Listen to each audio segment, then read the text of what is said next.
we start the country on. And written do provide for someone to submit without interruption. That has happened. But the Professor, I'm going to come to you. Council Aaron Kiza. I'm happy to be interrupted as possible. As long as it's... In the US, once you lecture, you're called professor, but doctor, I'm going to come to you. Council Aaron Kiza, you maintain your peace, and I'm very sure you have a lot to say on how we will begin the year. Thank you, viewers and listeners. It's always a pleasure to be here. First of all, I must begin by thanking Hon Gorreth Namuga, because I'm part of the legal team challenging the Computer Misuse Act 2022, and her fight is immortalized in parliamentary hazards against that piece of legislative dictatorship. So I don't know much about her, but I knew the name, and I'm happy to meet her in the flesh and blood and thank her on TV. I want also to detoxify the toxins injected in this debate by your my friend. Yeah, very learned friend. On one of the security. He forgets that the security situation, Uganda is still insecure, but the culprits have changed from rebel leaders to government-sponsored insecurity. So we have security people behaving, people abducting people, not only in Uganda but in foreign countries. And this government-sponsored insecurity is no longer localized. They have started exporting it to neighboring countries, including Kenya, including Congo, including Southern Sudan. So Uganda is becoming a champion of insecurity in the Great Lakes region, sheer impunity, and that must stop. And the person to stop it is President Museveni, because he's the primary author. We shouldn't skirt around the problem. Museveni is the biggest security problem Ugandans will deal with in 2025. The economy. Just before you go to the economy, I don't know how many people would describe the United States as an insecure nation. Looking at its spending on security, that's how often somebody picks a gun, goes to a school, and shoots however he wants and whoever he wants, or in a supermarket. And a few years ago, while growing up, I know that secure nation, the US, went to Panama and picked Antonio Noriega, sitting president, and took him to be tried in the US. And nobody made any hoots about it. Maybe you are not following, because people complain, including like this one, my neighbor has complained about the Criminal Act and part of the... So the thing about insecurity, it has to be segregated or desegregated. My problem with the insecurity here is that it is state-sponsored, and the person supposed to be a champion of our security is also championing insecurity. Because he also says that he's the largest consumer of intelligence. Yes, that's meaning true. that he is responding to threats he is aware of that you and I may not. Yeah, that's true. It's not that he has scored zero. No, there is a part of what he's talking about. There is relative peace in the country. But it is also the case that there are people under his command and control that are destabilizing Ugandans in his reign on them. I have 2 clients in Ruzira, wrongly ordered by an illegal kangaroo court. After abduction, he knows that his people abducted these people from Kenya, and he is doing nothing about it, but he is instead championing them. So I don't want to excuse himself, but for America, they are dealing with terrorism, both lone wolf terrorism and organized terrorism, like what used to be like Osama bin Laden type. And yes, of course, there is Guantanamo Bay. I'm not saying America is a model of security. No. The models of security in the Western Hemisphere, I think, are what we would call the Nordic countries, the Sweden, Finland, whatnot. Those are the islands of peace, real peace.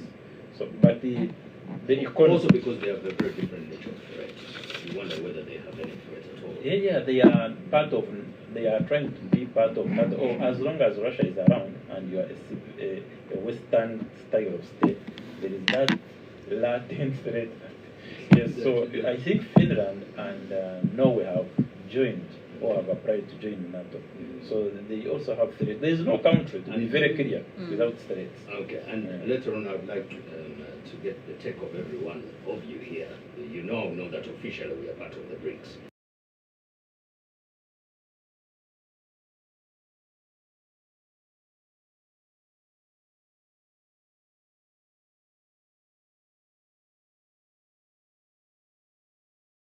It's going into 2025, but you see, profit on the investors' economy, they provide them services. If business people are poor, lawyers are broke. Other service providers are also broke. We feed off the primary economy. basically there's nobody cheating anybody. You don't want. No. If no one is making profit, and profit and cheating are not synonymous, although I agree with the proposition that We need business you in to- Uganda, the rich guys are also mostly all thieves. Why? Because they are tapping into state money. Museveni has killed independent businesses in Uganda. To make money as a businessman, you must have an aunt in State House. You must have this tender rigged for you to make real money. So if you see the biggest people in business, Aaron, if you can allow, I can give information to amplify on that. Businesses. economy that I am in. The only economy in the world that has never suffered from COVID-19 is the I'm saying that has never recovered. Recovered. That's recovered. It has been there. Speech after speech is intended to mislead Ugandans. But if you ask Ugandans in their pockets, how do they feel? If you go to the villages where some people went during Christmas, you see the poverty is there. It is sheer. Doesn't that poverty predate COVID-19? It wasn't it. Okay. And part of it was even COVID-19 itself was mismanaged. The response was militarized, mismanaged. Why you continue to live in a country so dismal? It's my home. What should you This is do? my, no, it's my home. That's how you bring in. Defend me. That's how you bring in. Where do you want him to go? That's how I bring you in. Doctor, thank you so much for coming into the Big Talk studio. I know how to bring you into any conversation. What is, but the very cheeky statement at the end.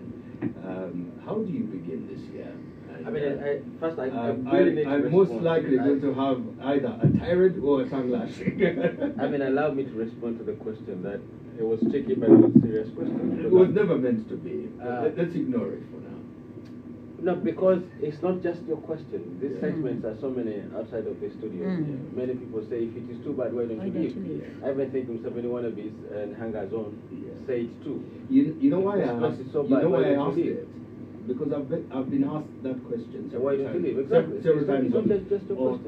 on Twitter, and you probably know that. And in this context, they are asking people like Aaron Kiza, who is at the front line, battling Museveni's entire machinery of we're going to have a saying, not here with,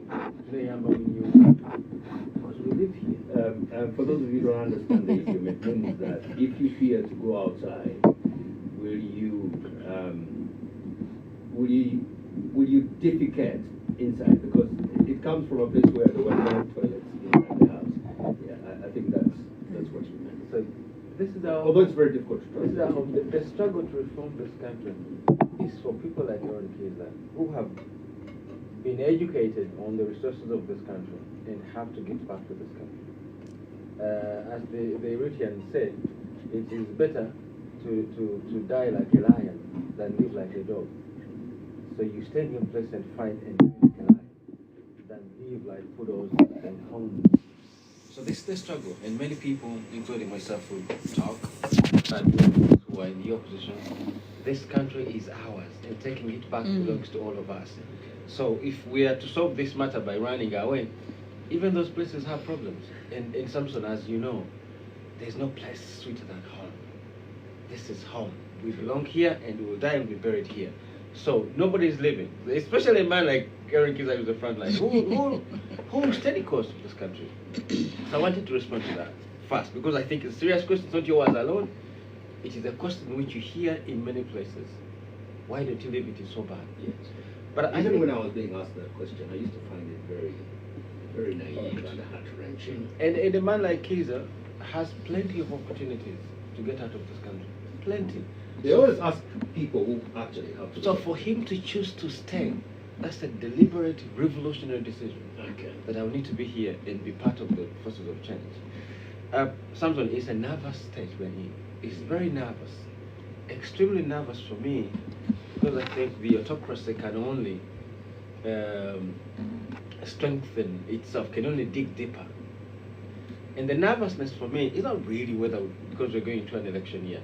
I don't worry about that, because I know as long as Museveni stands, he will be able to win this election. He may not win, he never wins, but he knows how to stay seated in that coveted chair. He will not get up from that chair. So I know he will keep that chair. I know there will be a bigger number of NRM MPs in Parliament, and there will be generally well-meaning people who will form a part of the opposition, who will continue to speak against the ills that the autocracy will continue to dig deeper. And there will be opposition people and sitting opposition. My nervousness,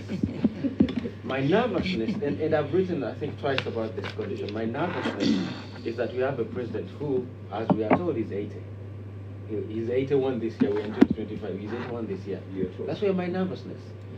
And they've thrown Kizabes in jail, abducted from Nairobi. Allegedly, he had a pistol. And the court martialed him. Now he spent his end of year holiday in jail. Jeopardizing the security of the country. But whoever is doing this has the wrong man. Kizabes is not the enemy. They have the wrong enemy. The enemy of this country, as Aaron Kiza said, is Museveni himself. And for me, it's not even the crimes he has committed, because those are so many, but that he can't manage his time machine. He can't manage his clock. Somebody wrote a comment on one of my articles this week, and he said, when the calves in the crowd start behaving like the cow, it means the mother cow has a problem. The calves are fighting against each other, they're misbehaving, it means mother cow has a problem. Now this man can't, at 80, someone has lost most of his contemporaries. I recently lost my father, he was 80, and he was a very old man, and clearly for him, he wanted to leave. He said, I don't want to stay like Museveni, that was his joke. I don't want to be like Museveni, continue disturbing people as a living person. So he said, for me, at 80, maybe at 85, I want to be gone. And God took him at 80. But a day is going to happen. You know that the Kabutas live very long. A day is going to come in the not too distant future. That's my nervousness. When Museveni is not alive. Now what he has done for us, he hasn't given us a replacement. Constitutionally, Jessica Alupo, as of now, it's happening tomorrow, Jessica Alupo is supposed to take over as president of the country. But I don't know if Jessica Alupo has the mettle and the snews to really march our way onto the presidency. Unlike Tanzania. Isn't that the same question they asked of Samia Suluhu, and now she has managed? Well, Tanzania has a different political history, so we can't compare ourselves to Tanzania. Now, I know there's a young man, well, I don't know if he's young. You're taking Major Alupo very lightly. Well, there's a son of the president who has broken all the laws which requires him to be the court martial right now, who is saying, I am going to be my father. I'm going to be the president after my father. Now, he hasn't told us how. What we hear is that those tweets are banned. Samson Kasumba. These are tweets from the CDF of this country. People are being arrested for tweeting. People are in jail for tweeting. And this man has tweeted very obnoxiously that the country has alarmed. It prompted the US Embassy to respond. It prompted Kenya to respond, Sudan to respond. So these are no small matters, Mr. Kasumba. But the point I make, this man has repeatedly told us that he's going to be president after his father. I don't know how constitutionally that is possible, because it's just the head of a public service unit called UPDF, and is interfering with matters of national security. So that's the nervousness for me, that as we prepare to go. Then after that, he'll tweet about Beyonce. And look, he's not even saying I'm planning to stand in the election. No. I don't know how those of you who read those tweets, he can choose which ones to take seriously and which not to. When he tweets about Beyonce, banter. When he tweets about other things, what is the problem with deciding that all those tweets are serious, including the one about Beyonce, or they're all banter? Somebody who has grown up in a home, this is what he said himself, grown up in a home without a voice. This is my first opportunity to have a voice. And he will tweet about anything he likes. He wants to banter. And could be all this stuff is banter. Sometimes I did want to discuss the man's tweet, but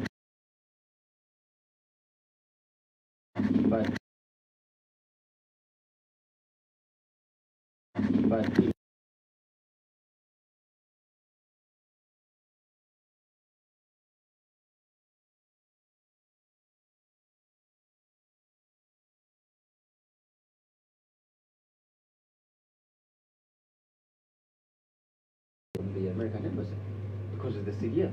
But he knows the dangers of No, doing but that. look, listen. This is why the embassy was confused. How do we respond? Because this is social media. We haven't gotten any official communication to say we have given your ambassador 24 hours to leave. They didn't have an official communication, but they also know in many spaces social media is taken seriously. So if this man has actually ordered an attack on the embassy, you know, the worry, Samson, because we take these matters, right, because the American may want to respond by preventive attacks. Because they're capable of doing that. And see, his tweets are confusing, but Samson, that's not my point. Maybe his tweets will be matter for another day. The point is we have constitutional provisions on the presidency. But there's a man who occupies a big office who is reportedly saying he's going to be the next president of this country. But the circumstances we're in is that the men who entered office as presidents in the 1980s have either died or have collapsed. And we are one of two where our man is still standing. And the presidency is a very stressful institution. So the nervousness for me, I don't worry that Museveni will stand and steal an election and go back to his office. That is okay.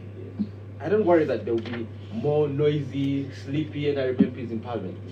That's okay. Because I know the only way somebody will leave office right now is we're looking at 10. Yes. This is a big point. I need more time. Okay, wind it up then. I'm talking about the nervousness that I think, and I think in this country we don't talk about death often. We have suspended the question of people dying away from us. And so we have been trapped in the delusion that some of our friends are immortal. Because I don't see a legitimate, heated conversation on how do we move on when someone who had decided not to stand on the side and have somebody take over. Maybe show us a reflection in the spirit of autocratic governance.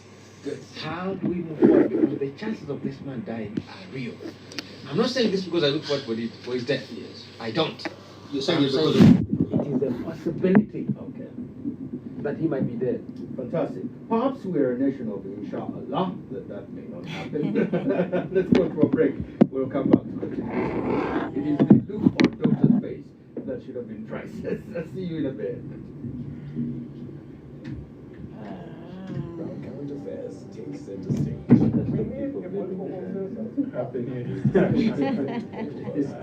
You make a very good point. The Americans don't know what to do. Should we not? Maybe they have channels to call the president, find out should we take this seriously or not. It's like I don't even know. But they had to. Because the American ambassador certainly can pick up a call and call the president. And after some time they responded. And then he said, what's it? What are you, man? They responded. They said, next time if this happens, we will be stronger in our response. That's what they said. Is that vintage? What are you, man?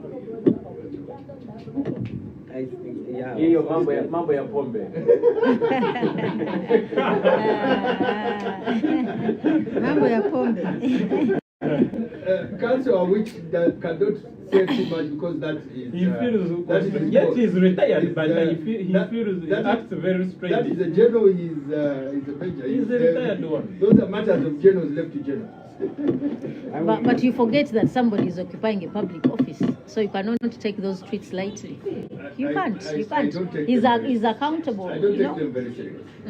No, even if you don't, but it has an implication to the country. I don't think anybody. Just other than No, but then that's not taking his office seriously. Sorry? That is He's- not he's taking occupying the a public of office. CDF seriously. You are responsible. Which some people do. There are people who never take the offices seriously, including in this country. Then it should be. But I've seen lawyers who never take their offices seriously, even academics. no, but for a lawyer, it's different. A public office is different from private business. Very different. How many MPs who hold public offices take their offices seriously? No, a political seat is somehow different, but you know, even how you can be made to account for your actions. Yes, but you know what? A public servant is But quite different. in Uganda, who takes themselves seriously? But that shouldn't be, much as it takes that direction. Very few people. No, many people do. It's the structure that have made us to look like we are serious. But the men who wake up every Actually, morning. you take your job seriously, for example. And that's why I'm an exception to the rule. But don't you think the problem is the supervisor? Eh? The wheelbarrow pushers who wake up at 5 every morning. Eh, they take their job to go to serious. the markets Hmm? and pick trash or pick meat. And they're doing, by the time you arrive in here, they're already in the market. Those are very serious people. Doctor, discussing seriousness in Uganda is something very passionate to myself. I judge how serious or unserious people are by how they take their lives. People who have gone to university sit on a border, being driven The chill out and MC customer. and it is okay. That's not taking your life seriously. A student of medicine working on the casualty ward in Mulago, where they bring people who have been hit by borders, sits on a border after their work without a helmet, after giving you a sound bite that many of these fatalities are because someone was not wearing a helmet. They sit on a border without a helmet to go back to their hostel. Do these people take their life seriously? I should tell you a story. A friend of mine told me a story. So that's where I come from. Medical school. They had a lecture on smoking with their professor. And the entire department and their professor were horrified by the images and bodies of smokers. Then they went for a break, and all of them were smoking. All including the professor. You see that one. You see there is a lot of trauma associated with this profession, including medicine. I think that is part of the coping mechanism. Smoking, drinking. Smoking is for everybody. Yeah. It's for everybody. It's traumatic, you don't know. It is, but I think for doctors it's part of their research. It is the big talk on 106.1 FM next radio Saturday morning, and very interesting conversation during the break about whether Ugandans take their seriously. That's a very interesting one. Here, I do have the Honorable Namuga. I do have the Honorable Namuga, yes. I do have retired Major Counsel, Mr. Awich, and I do have Councillor Aaron Kiza, and I also do have Dr. Yusuf Sarunkuma. We get into now where we began with the President. Honorable Namuga, the President has been on and on about his uncomfortability with bail being given, and he's also now going to say he's uncomfortable for this bond. But the rules of fairness and decency demand that I declare in conflict of interest in this conversation. I am a beneficiary of police bond, and I think the nation knows. I was picked. That case has never resolved, so technically I'm still on police bond.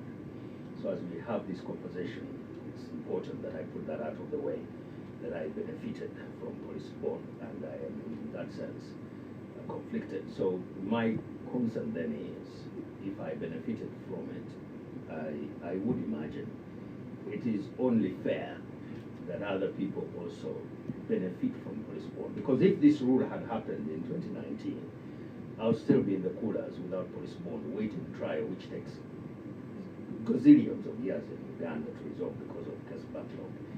Your take on on this decision by the president, because he says village thieves and many other people, national security. But we work within the idea that people are innocent until proven guilty, and their constitutional rights for every Ugandan.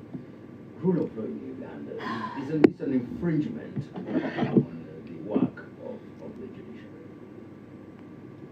Samson, you know, whenever somebody talks about issues of constitutionalism, the rule of law, and you bring in Mr. Museveni in context, and Uganda as a country, one would wonder whether these two can match. Observing what is happening in this country, I doubt whether the so-called fountain of honor still respects what we call the rule of law. We are just... He definitely is. He is. But, you know, you must act in that direction. You are a father, you must act as a father.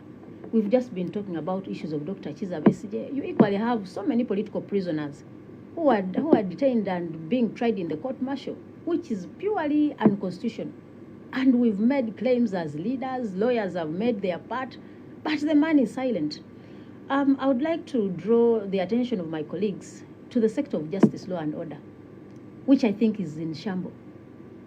You give a directive to the police, please stop giving bonds, to the police, stop giving bails, bonds to the court, stop giving bails.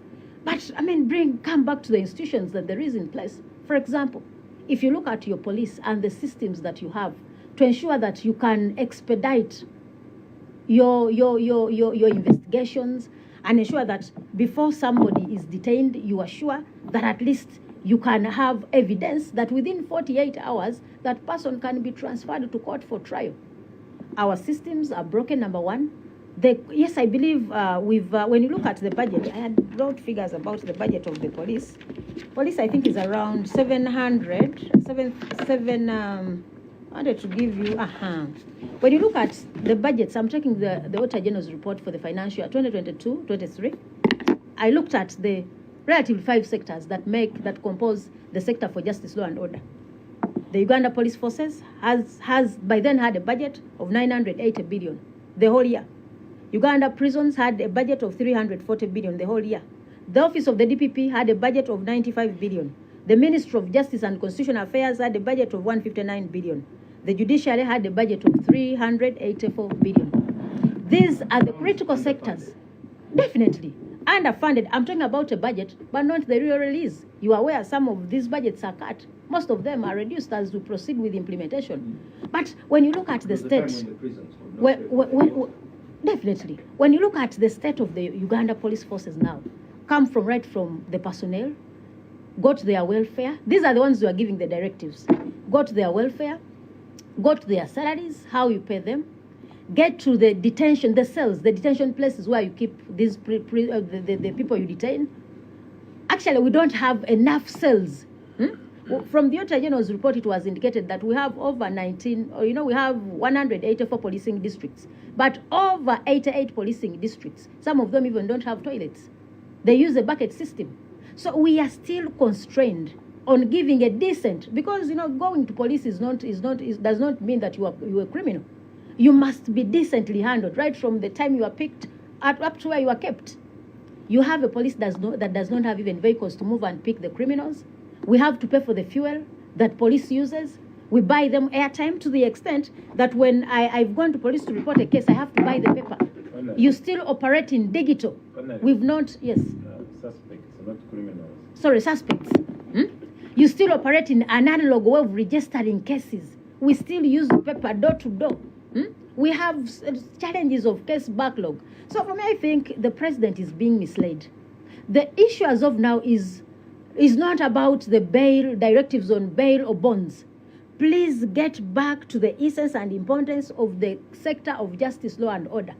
Make sure that we have a force that is fully instituted. Yes, we have the institutions. Fully fund them. Leave them to operate independently. Facilitate them.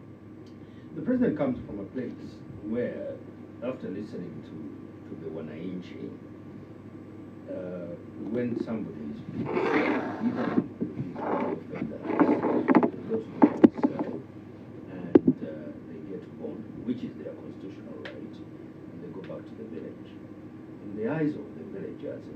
this country, in the eyes of many villagers, and I'm not using villagers in a derogatory term, I'm using it to mean people who live in the village. In the eyes of many people who live in the countryside, when they come to the president, they will say, police in Evata.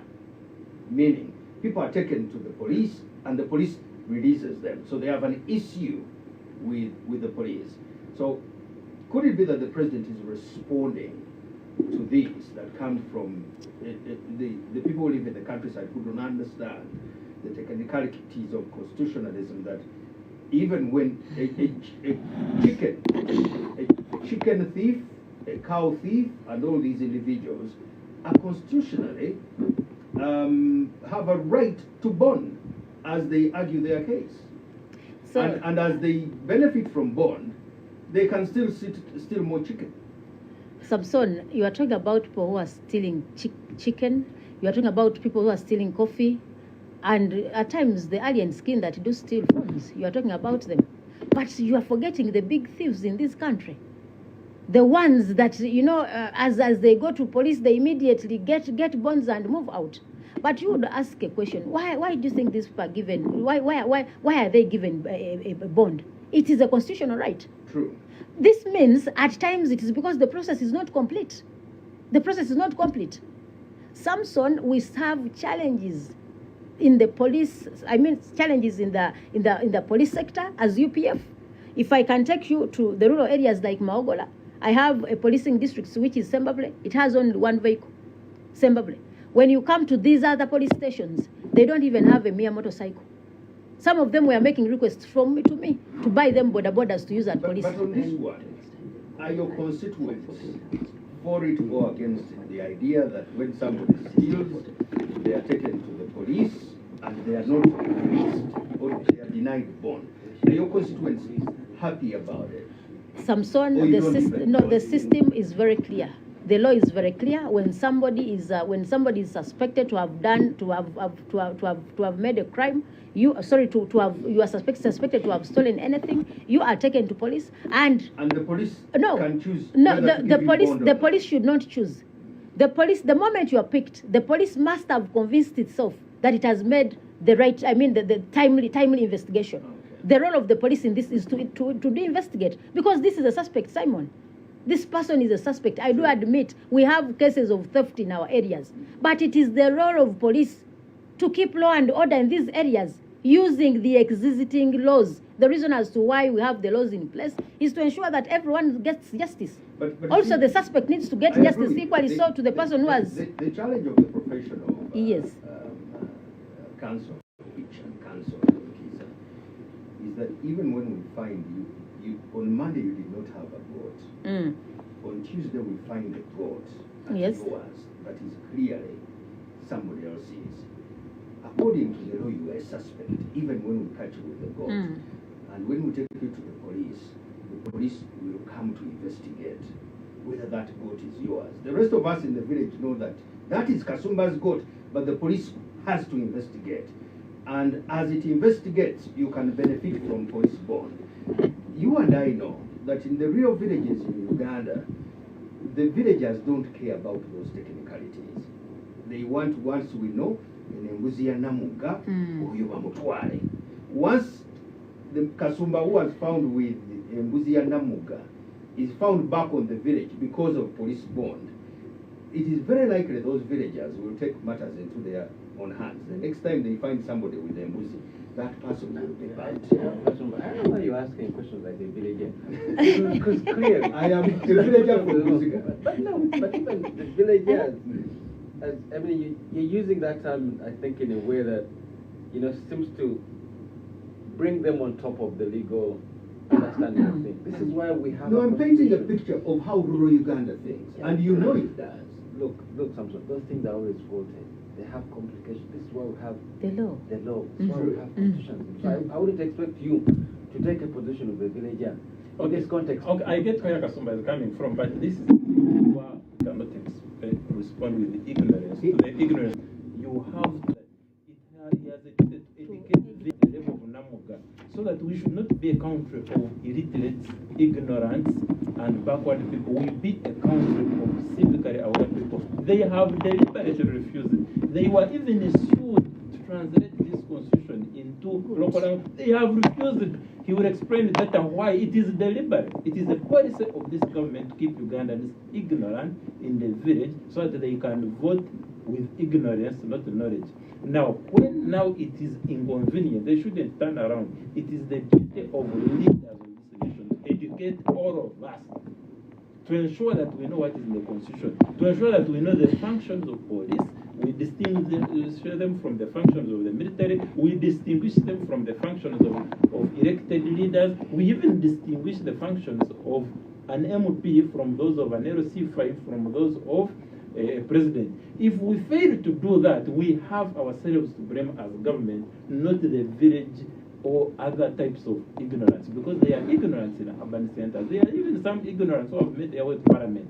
Let's not think that ignorance. You want to give us I would be comfortable with some names from you. And Samson, we in addition to what my colleagues have submitted, promotion of public awareness of the Constitution is the responsibility of this government. And deliberately they have refused on that. But don't mix the issues of morality, because we know there are some of our colleagues who are occupying these spaces and they have misused them.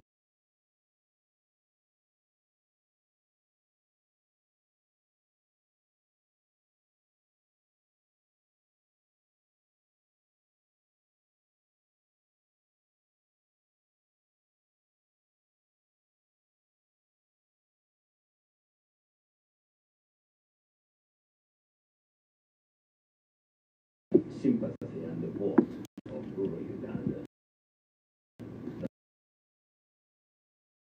is higher.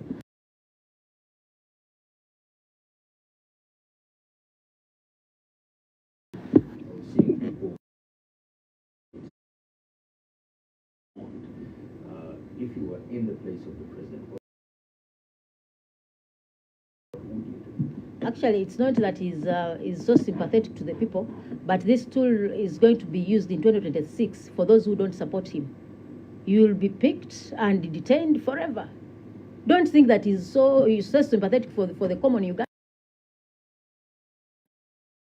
Wants to use this as a tool to work on the opposition. You will be picked for having stolen coffee, for having suspected to